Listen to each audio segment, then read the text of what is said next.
Good morning पिले। Good morning sir. चुप बे कथ सार किए कहला बे कथा सार के कहिछि मु जानि छै किए बे आम भितरु किए जण हेइथिबो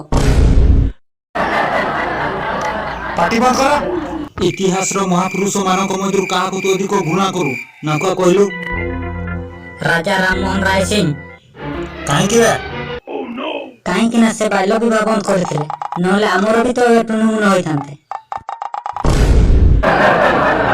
पार्टी बंद।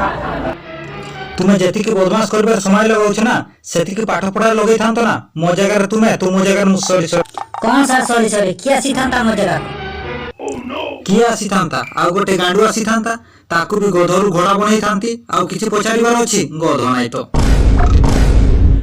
देख पो नाकुआ आउ चाकुआ भलो मनुष्य ताकू कहबो जे ओनर काम रे आसीबो। कौन सार एग्जाम टाइम पे निजे मनीष होउछ ना आ काकू मनीष बाकू देउछ बेटा तम बड़ी आउ दुई जण स्कूल को आसीबे ना स्कूल बर्बाद हेबार केही बंचाई पारिबे नै। सार ताला ना स्कूल का आसीबो कि नहीं